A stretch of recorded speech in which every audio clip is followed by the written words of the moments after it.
All right. Happy day after adjournment. We did certainly object to ending early out of concerns about not solving some big problems this session. I mean, I just want to point to childcare, especially really concerned about childcare's closing and that we're still seeing cuts to who's eligible and those subsidies. So what I think we're going to see is less slots for people, harder for people to go back to work if they want to, if they have small children. That's one of the big issues that I feel like we just set aside and should not have. And of course, continue to be really worried about additional educational mandates without smaller class sizes and the veteran teachers that we need to really make that progress. So I certainly am glad for striving for better for outcomes for kids, and I know that's what we're seeking. But if we don't have those quality teachers and they have a reasonable class size, they can't implement those things. So one more time, I have to tell you, my son graduated Wednesday night, so it was quite a week in our household. But those teachers who'd been around all 4 years of his high school experience came and hugged him, came and cheered for him. And there's such a difference between that and our, emergency certified folks who show up and don't even know kids' names. And I think we have to continue to focus on our educators, keeping them in the classroom, strong principals, and making sure we're supporting all the way down. So what do y'all want to talk about? Thoughts on the action or inaction taken on veto override, specifically the OETA vote? Yeah, I was really disappointed by the OETA override failing, especially given the vote in the House on the other bill. I was disappointed, that OETA does so much for our state, does a whole lot more than programming, does a lot around our emergency broadcasting, airs the governor's state of the state. There's a lot of important functions for government. And that was just the authorization. It wasn't even the budget. So it was very disappointing to me. Seemed to me a very political vote. And I hoped that we would then see that 3320, which was the one the House had passed, but it didn't come up. So I know they have a 1 year wind down period, but it's going to be precarious. And so I hope that folks are letting their legislators know. That vote was really disappointing. Just a little bit more on that. Isn't it quite a gamble for those sunsets to roll into the next legislative session, considering we're in the middle of an election year, definitely new governor? What's to say that that's the priorities that are absolutely. I mean, any of these agencies that are now on a short clock to expire, it's going to be precarious for them, for their staff, for their planning. But I think, yes, you see, even I had some people say, we can pass that early in session next year. Well, I've seen what it takes for something to pass early in session, and it takes a lot of political will. Absolutely, they can pass something quickly. My freshman year, there was a bill passed like the third week of session to the governor's desk and signed. But that takes a lot of political will. And so I think we're going to have to see big community support and speaking up. It wasn't just OETA. There was also, Indian Education Association, some others that are in there. Some very functional boards like the construction industry boards. That's very important for our licensure and for management. We've got to be more reasonable about that. I had concerns about the bill that got rid of sunsets completely until I know that we are consistently looking at those agencies who function on fines and fees more thoroughly. I'm worried about doing that, but we need a system for it to make sure those agencies are functioning well and are important to the state serving a function, but we don't need these arbitrary political fights. One of the things that Governor Stitt mentioned in a veto message, I read several yesterday, related to the sunsets is basically a suggestion to just make a state agency and consolidate all of those licensures and certifications and things like that these different boards do. Is that something that seems plausible? There are other states that do it that way. The governor pitched consolidating the boards, the licensure boards, over the last 4 years, and it hasn't gone anywhere. So I think you can see the will to make that change. That kind of reform, I think we'd have to be realistic about what part of it is administrative work versus what part takes expertise. So I want optometrists judging whether someone is doing optometry wrong. I want someone who's a dentist judging whether a dentist is being fraudulent in their care. I don't want some bureaucrat doing that. So I think you have to separate that expert function from maybe the administrative function. And I did not see that will. There was a lot of, the governor talking about being a CEO, but not actually looking at the stakeholders that are important in there. I'm curious about that. Other states, Tennessee, have a unified licensure system, and the State Department of Health. I actually know way too much about this because of my time working in healthcare. part of the concern is, in other states, they have a board that has a representative from optometry, a dentist, a hygienist, a nurse. You get different buy-in from people across health fields, because the concern is that when it's a bunch of dentists who are on the dental board, it becomes sort of protectionist or favoritism of, well, I went to school with that guy, and different people get treated different ways. Or, the optometric board, you only have optometrists there, and instead of being able to take a step back and go, well, wait a minute, you have, hey, I've known this guy for 30 years. We used to share a practice together. So I'm curious, is there a way to, have you ever had concerns about that? I know you're. Well, I think what we see is that we're going to keep making a political decision on that instead of actually being strategic. And, in my time in the legislature, the most strategic I saw was the Licensure Reform Board. It was already in place when I arrived here, and they did a whole lot of analyzing licenses, getting rid of things, consolidating things. And that was a slog to get those bills through. I think you don't have the political will to do massive reforms like that. I don't see individuals getting on board. You would have to truly have a plan where the experts in the field trust that there's going to be an honest change. Plus, we do not invest as a state often in planning, preparation, and those kinds of things that it takes to really coordinate statewide functions like that. So my worry would be, I'm fine with whatever system they end up with as long as it works for the people of Oklahoma, but we actually have to plan it out. Yeah. Sorry, no, I hear you. But also, that's one where I haven't spent a lot of time being an expert. There's some areas where it's like, it may not be worth my time to become an expert in this because the best scenario is not going to happen politically. That's how I feel about, I spent a lot of time looking at taxes and tax reform, and realistically, public input, trying to gather it, but realistically, we're not going to do holistic reform. We're not going to do a big picture plan there. So sometimes there's areas where our system, the way we function politically, doesn't encourage thorough lawmaking.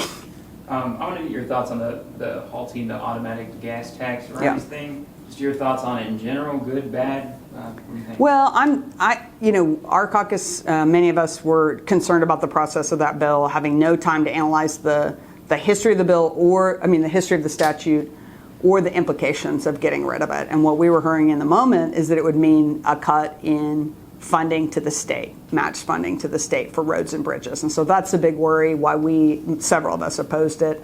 I will say, affordability is a huge concern.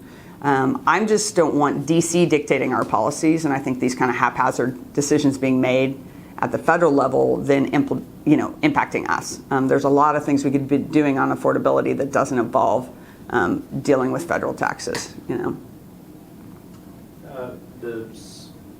think it was the Senate was the final vote yesterday, flurry, on making Commissioner Reed the simultaneous commissioner of the DMH. And I'm curious what your thoughts are and hopes are over the next 7 months, where we sort of have a lame duck administration. That we have a commissioner who has his plate full already with OSDH. Now he's going to be over DMH SAS. There's a lot of kind of reforms and efforts happening behind the scenes that haven't happened publicly. And I was curious what your take on the current situation is. I'm deeply concerned for our mental health system. I think we are already in a very chaotic and problematic state. I think we have a lot of people suffering, not getting the care they need, and the system is not getting better. When that Keith Reed, the bill to allow a dual office holding for the State Department of Health and the Commissioner of Mental Health, when that bill came up to begin with, I opposed it because I support feasibility studies. I support us looking at a plan to merge agencies. The governor wanted to just put those agencies together without analyzing it. That's irresponsible. That's reckless. But I was worried about having someone lead both agencies. But given the practical reality on the ground, we don't have a commissioner today, as far as I know. And that's deeply concerning. There's things that only the commissioner can do around mental health.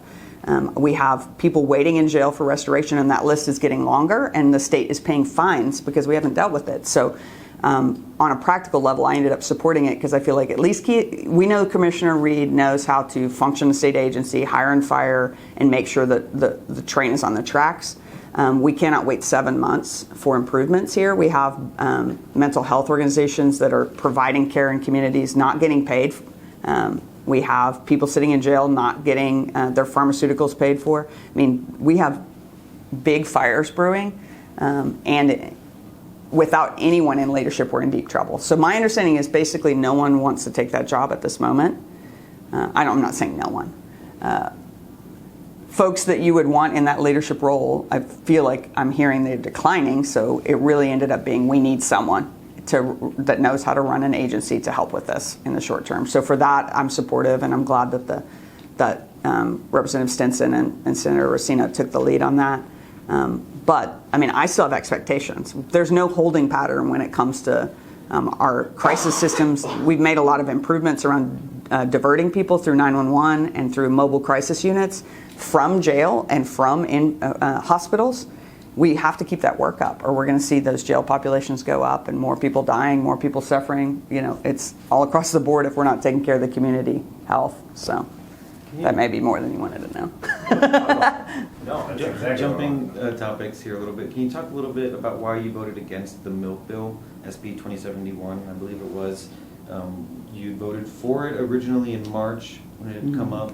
Just wondering where you were on that bill and where your caucus was. Yeah, so that I very much followed the agricultural committee members from the Democratic caucus on that. They felt like the amendments on the milk bill from the House went too far and could potentially not be safe. We have real concerns about our local milk producers being able to cross state lines with their product.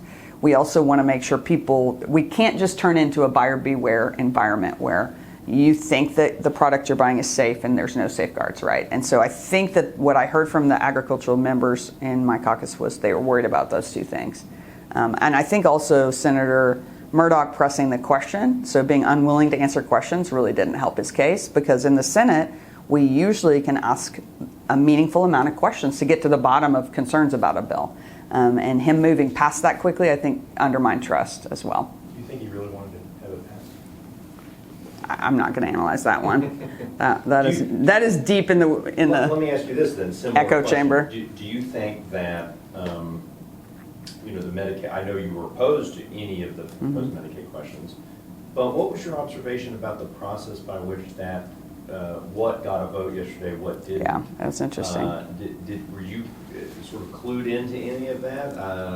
Were you surprised that they didn't take up the live round from the House? Yeah, I was very surprised. I really thought once the pro tem's version of 1077 failed or wasn't heard, I thought that the House would take up House Bill 4440. I mean, I just was expecting that. So I think what we saw was a real disagreement about what that final product should be. You know, clearly I wasn't in those negotiations, but I think there were some promises made around what the final version would look like. And I was very clear about the Senate not being okay with the version that the House wrote in SJR 50, which was the same as 1067. So both those bills had some pretty problematic, ambiguous language in them about the changes and what those changes would be. And so I know the Senate didn't like that. So that was the question. Are they going to take something they don't view as good enough? Because they wouldn't have had to suspend the rules for those. I was surprised by the whole thing. This is an overview now that yesterday's in the rearview mirror. Do you have different thoughts on how session has gone on? I mean, I'm very pleased about, if you'd asked me at the start of session, after the governor gave his speech, if you'd asked me where we'd end up at the end of the session, I could not have believed that we do not have a Medicaid state question to undermine sooner care. I could not have believed that TSET wouldn't be getting torn apart through a state question. Those two things shock me, and I'm thrilled. I think that really speaks to how many people spoke up about the voters' voice and listened to their districts, listened to the voices about the challenges if they tried to undermine voters' voices there. So that's the biggest shock for me, and I'm thrilled. 2 days ago I couldn't have predicted that even, that we'd end up here. Have you got any predictions about a call for a special session, try to come back to address any of those issues? I actually can't speculate about special session. It's hard to imagine we would come back to one because that would take 2/3 of the legislature or the governor, and then you'd have to get a quorum. I don't know. I'll have to analyze today what those timelines would be in terms of getting something on the November ballot. I mean, we'll have to be vigilant on these issues because I do think they could still get something on the November ballot. But given everyone's fixation on their primaries in June, I know we won't be doing a special session before. Wow, I shouldn't say no. In this building, you can't say I know. I feel strongly that we will not have a special session before the June primaries. If there isn't a special session, do you have any particular hopes for next year, given how things have gone on the past few months? I mean, I hope to win some seats. I hope to grow my caucus so that we can have an even stronger voice. I mean, it was meaningful to us, however it happened, that we had a voice in more things because of the Freedom Caucus and because of the leverage that gave us. And I think that led to some good bills getting done. We helped reduce some harm on some bills that I think was really helpful to the public, trying to solve real problems. So to me, I mean, that leverage is incredibly important. I mean, I hope that we can be real about the challenges education's facing and really try to address the fundamental class sizes, addressing every kid in the new year. I always want us to run better, to work better. Were you surprised that the Freedom Caucus didn't, try to pull more procedural motions or pressures to hear bills? They said they filed some motions. There was a whole back and forth about put it in writing and give it to the floor leader. I kept waiting for something other than sort of two meek, motions that weren't really objected to heavily. What was your reaction? Yeah, that was interesting. So, I mean, I think the far right caucus really reminded everyone what the rules are. And I think you shows why it matters how we function as a state legislature. Those rules are written by Republicans, so I would anticipate that they'll be working on those rules. I'll be curious to see what changes get made. Before the session, they changed debate, so they could actually interrupt debate. They could interrupt questions. So we already had some changes to the rules in order to rein in some of what has in the past been a lot of deliberation in the Senate. They pretty much took away the filibuster, so to speak, in the state through the rules last year. I would expect that's going to get tighter, and that's not something that we would support because we want thorough questions. We want the opportunity to speak when we think something impacts Oklahomans. Did you feel that you're blocked from trying to call a bill direct to calendar? Well, we have not used that often because I do view it as kind of a bomb in the room, but also we don't have that kind of challenge of they're going to bring up bills that maybe specific folks don't want to vote on because they don't want to be on record about those votes. So that's it's different. Last year we brought up the social studies standards to try to get those rejected, and I think that surprised folks. But we're going to use that pretty rarely. I was surprised they didn't do more maneuvers though yesterday because they started the day with several motions and then kind of seemed to stall out. So I'm not sure what the thought process is there. But I saw the communications machine cranking up, showing our votes, and maybe part of this will be more people know how to look up our votes because our system is hard. Like if you are a person coming to our website trying to figure out, well, how did my person vote on this? First, you'd have to figure out who represents you, and then you'd have to know how to look up a bill and how to look up the votes. That's hard. And one thing that the far right caucus has done is put those votes out there and try to simplify for folks what that means. And so maybe we can do that. All of us should be doing more of that to help people understand what these votes mean and how they can talk to their legislator about what they want to see up here. Last thing, were you disappointed by the child sexual abuse bill not getting a hearing? Yeah, I think that would be valuable. I didn't get to listen to I saw that Senator Daniels was downstairs, so I'll be curious to see what she said about it. But I think we have a real challenge with victims, and we have a real challenge with the ongoing accountability problem there. Really quick, just going back to the Freedom Caucus momentarily, can you talk a little bit about just the balance that you're having to strike as the Senate Minority Leader in working with the Freedom Caucus and in finding, where they might help Democrats' voice be amplified versus maybe while they're doing that, also get some legislation passed that the Democrats wouldn't support, right? Because there's definitely that dynamic.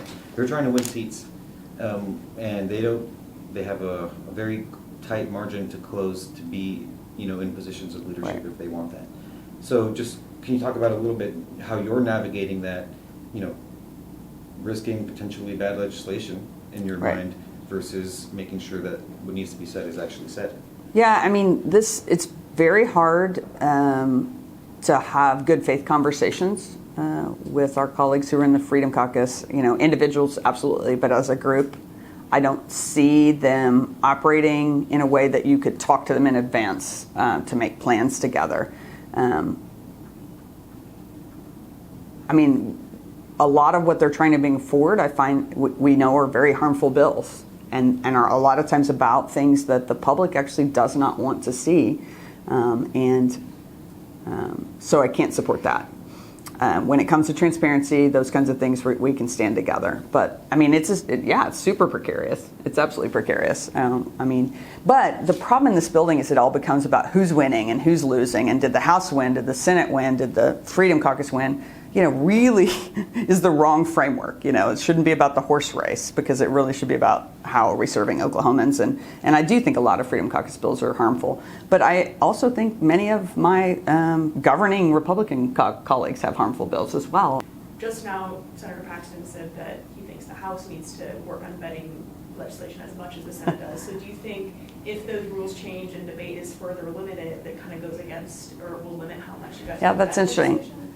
I mean, I think the vetting should happen publicly. And that's the big difference with some legislators don't want that public vetting as much. They don't view that as a priority. They don't view the public as really a part of our process. Because across the country, most states allow public testimony. They do. They have a system where people can sign up and testify, whether they're a group or an expert, or we do not allow that here. So we exclude the public from this process. And I think that's one of the reasons they don't trust us in this building. And so I'm worried anything that further restrains what the public might learn about how things are going in this building. Of course, we can't impact how the House wants to work. They move things through very quickly. And I think it was interesting. I mean, wasn't it that Sean's not here to tell us the numbers, but I think that the Senate passed 100 fewer, or maybe 120 fewer bills to start with than the House. And so it always ends up being pretty close, because it becomes about the horse race, like becomes even, right?